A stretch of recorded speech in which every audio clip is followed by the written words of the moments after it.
An airboat is a flat-bottomed vessel with a huge propeller at the back. All the boat's mechanics are above the waterline, and just a bit of the hull rests below. This makes the airboat the preferred mode of transport through shallow water, particularly marshes and swamps.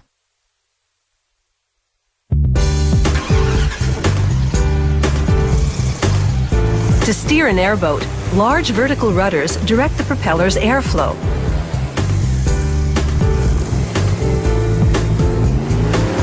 At full speed, an airboat can hit 100 kilometers per hour. The boat's hull is made of aluminum that's about 5 millimeters thick. Workers stiffen the hull's bottom plate with aluminum T-bars positioned 18 centimeters apart. After they clamp the T-bars, a jig descends to hold everything steady as workers weld on the strips. Next, they weld on aluminum sheets to form the sides of the hull. At the front, they push the bottom upward before welding, giving the boat a curved bow.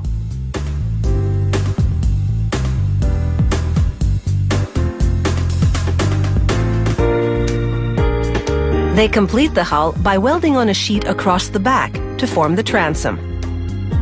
To that, they weld a splash plate that prevents water from coming over the edge into the back of the boat.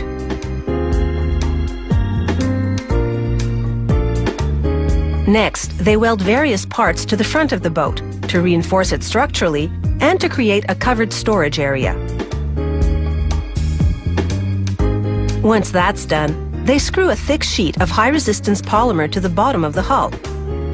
Should the boat scrape against a rock, this layer will shield the hull from damage.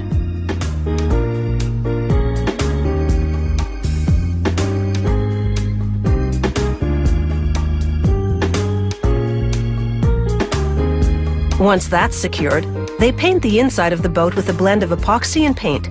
This forms a layer of what they call webbing.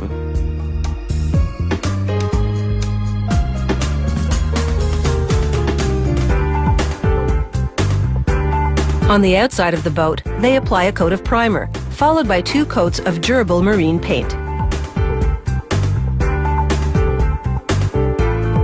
Meanwhile, others have constructed and painted the boat's above-water structure out of steel or aluminum tubes. The rigging, as this structure is called, supports the mechanics, 2 fiberglass seats, and the instrument panel.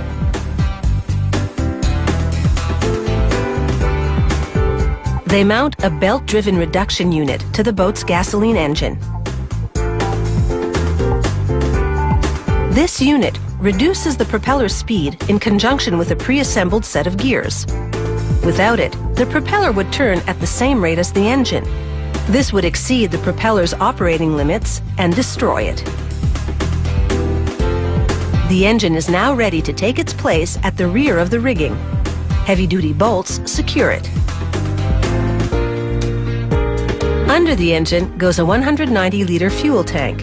At the very back, an aluminum radiator. Then they bolt the rigging to the hull's T-bars.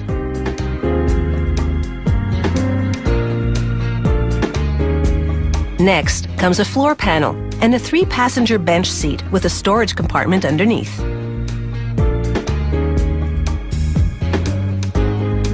The boat's exhaust system consists of stainless steel pipe, which attaches with band clamps to a header coming off the engine.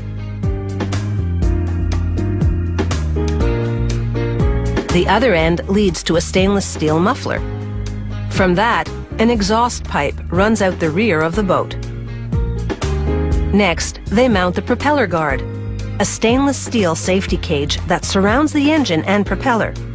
The 3 propeller blades are made of carbon fiber. Aluminum rudders steer the boat by directing the propeller's airflow. Cables or rods connect the rudders to a control stick. Smaller airboats like this one are ideal for hunting and fishing. There are also much larger pleasure models that carry 18 or even more passengers on excursions.